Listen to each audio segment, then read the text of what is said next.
Hello, this is Eyewitness Report on Channels Television. I'm Chris Elems, your host. Today, we'll bring you the many troubles of residents of Lambe, Matobun, Okearo, Akute, as work stores in the 35-kilometer road started by the Senator Ibikunle Amoson's administration in Ogun State. Kilo Junction in Surulere gets the attention of the local government authority. But there's, however, much more to be done.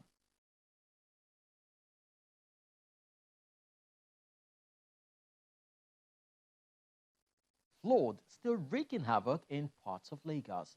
Join us for these and more on Eyewitness Report.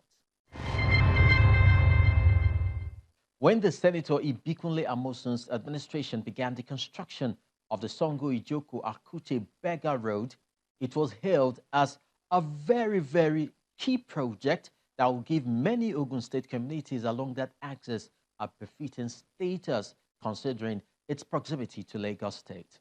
8 years after the project started, it's a sorry sight for motorists and residents plying that route. They sincerely hope the new administration of Dapo Abiodun will review and complete the project, considering its importance.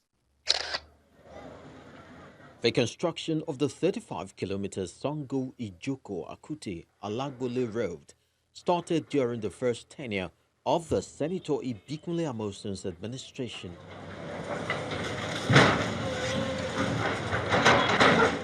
It was meant to open up the area while easing traffic from the major roads. The entire stretch was meant to have 5 flyovers, one of which is this in Odo-Oju.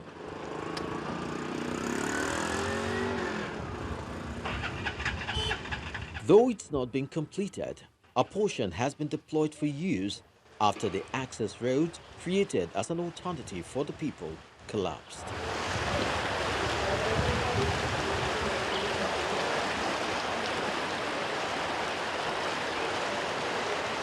While businesses around the bridge appears crippled, the workstation of the construction company is totally deserted.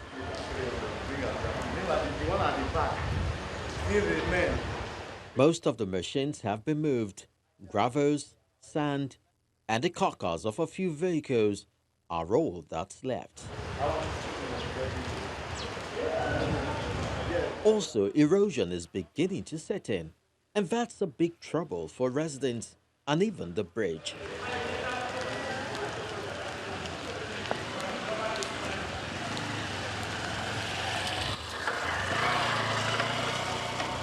Some of them speak on the precarious position the uncompleted project has put them in. The only route that links Akute-Oju, Akute, Odo-Olambe to Giwa, which is our entry point into Lagos State, apart from Akute end. The only alternative road created, this is the status at this point in time. There was a big rain and the whole thing got washed away.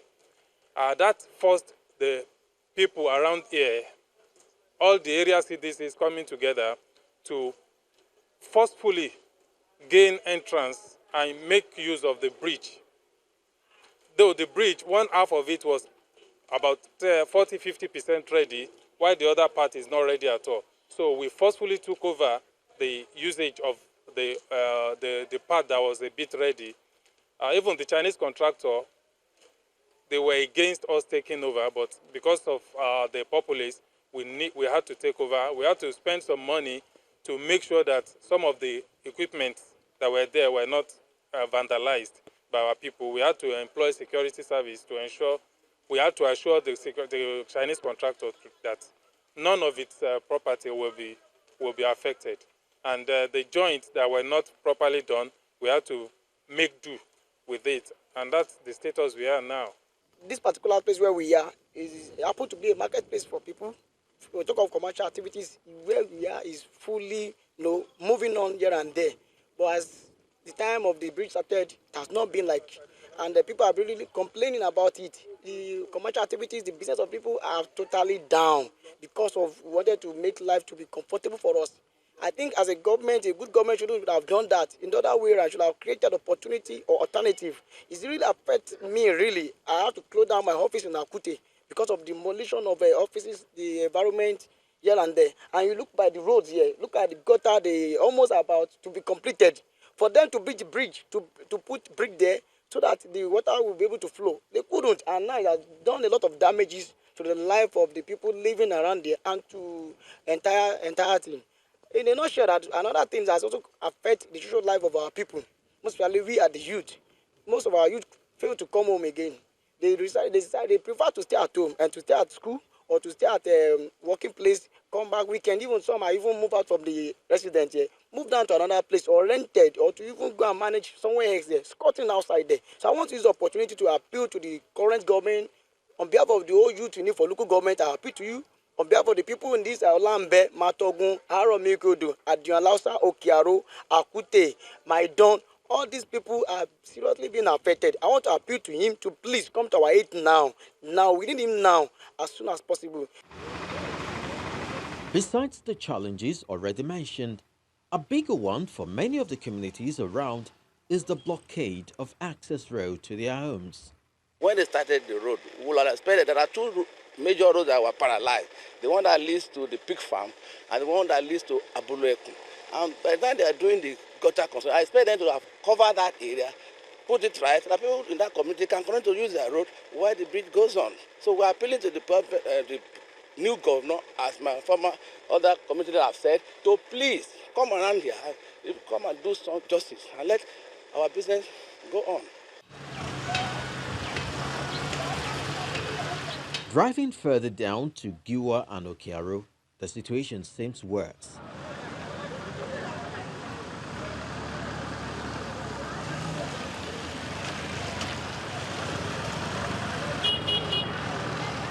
This is a federal road and a host to a number of federal and state government establishments.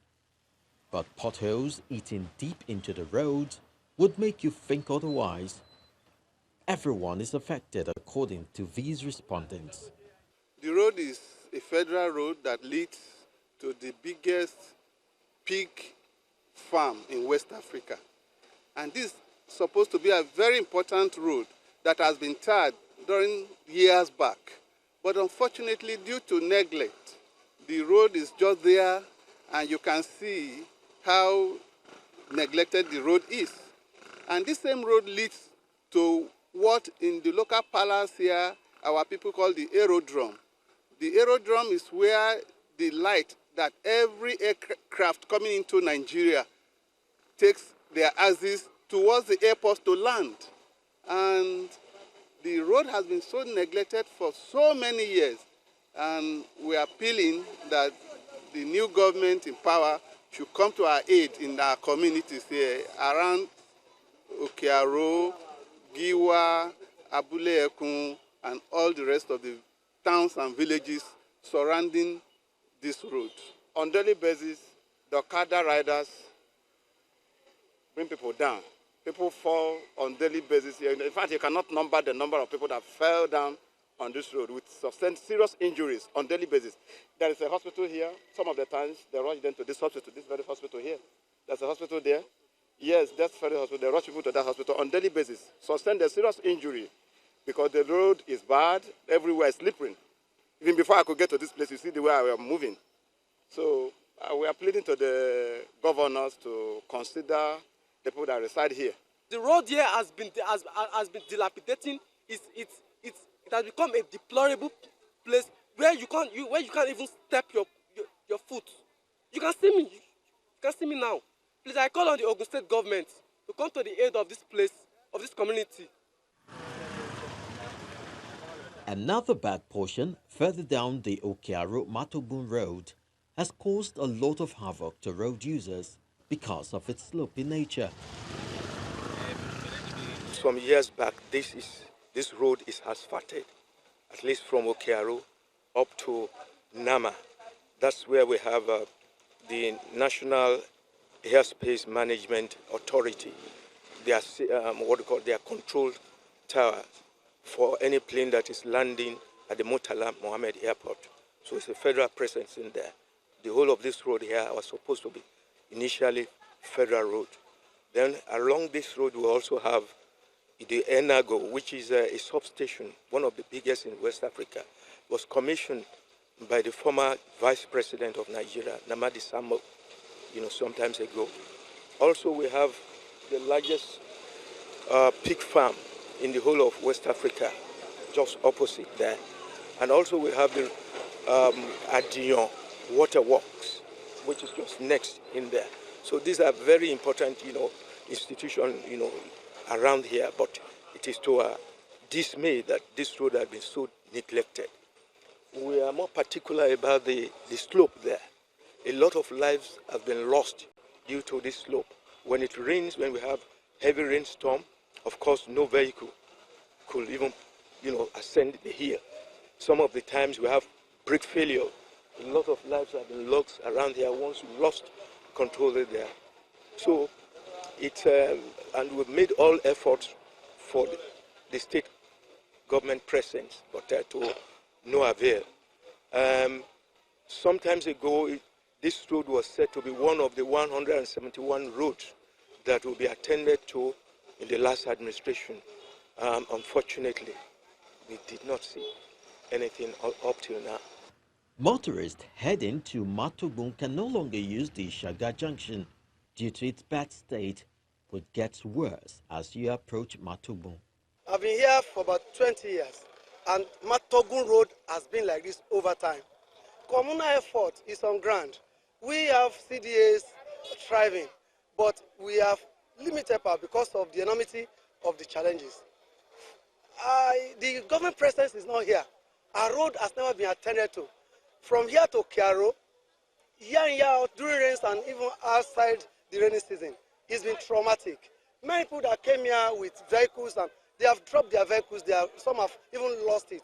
In fact, I tell you, this road has taken many people's life. Anybody from here going to Lagos, we wake up by 3 or 4 since morning and then went away.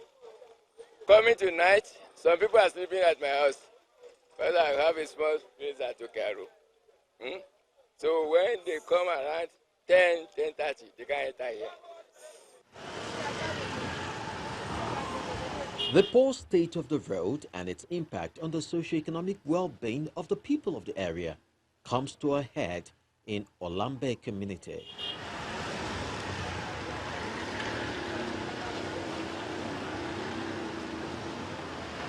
It's a sorry sight, and one cannot but wonder how the people cope here with their daily activities.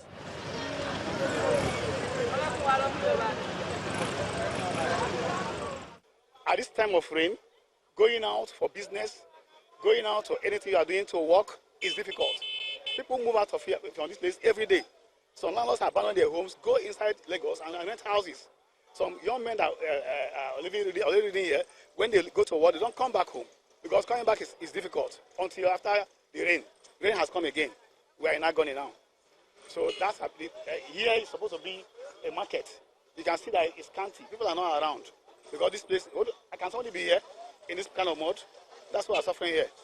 Health issue is part of it. It's affecting our net because by the time we enter Okada, when we come back, we will be sick. A lot of people, if you get to our health center now, you will see how they were rushing people to that place. Sickness rampant in this our community because of this our road. The second one is we are very rich because we are the ones spending more money on our transport. To enter motor, we spend more money. To buy things, we spend more money. Because the way they are paying for transport to get things, get goods to this community is affecting us.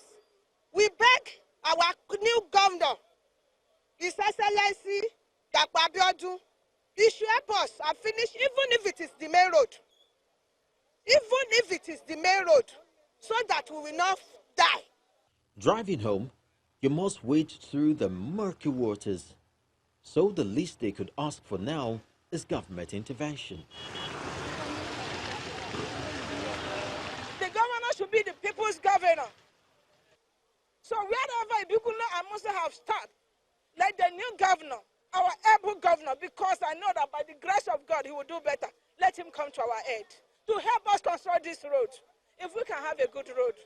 It's already 8 years since work started in this axis, which if upgraded could fetch the Ogun State government a lot of revenue considering its proximity to Lagos. While we await response from the state government, the people's hope of a better life is hinged on the current administration reviewing the project and seeing to its completion.